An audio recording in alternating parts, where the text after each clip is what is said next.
Жилые дома в Алекминске начнут подключать к электроотоплению. Об этом заявил руководитель западных электрических сетей Игорь Забегин во время поездки в Алекминский район.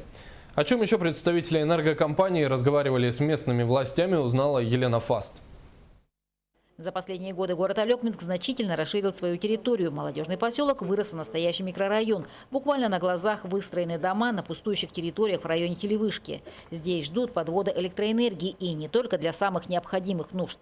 Ряд вопросов по электросетевому хозяйству в другое время требовали выезда в другой город. А так удалось, если не полностью решить, то хотя бы конкретно обозначить перед самим руководством западных электрических сетей на месте.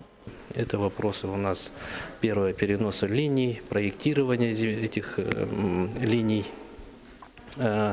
вопрос совместного подвеса, арендной платы за совместный подвес на опорах освещения, вообще разрешение, дальнейшее проектирование всех линий электропередач. В целом, заметил Игорь Витальевич, проблемы характерны не только в Алекминске. Сегодня решить все однозначно не получится. Тем не менее, встреча имела и положительные итоги. По Алекминску очень актуальный вопрос подключения объектов бытового сектора к электроотоплению. Это та очень серьезная работа, которая предстоит нам и в этом году в том числе. Действительно, электроотопление сегодня стало очень востребовано, особенно на фоне того, что большая часть новостроек не охвачена централизованным тепло- и водоснабжением.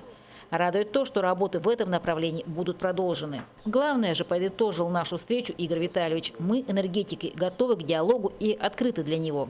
Елена Фаст, Сергей Лифу, НВК Саха, Алекминск.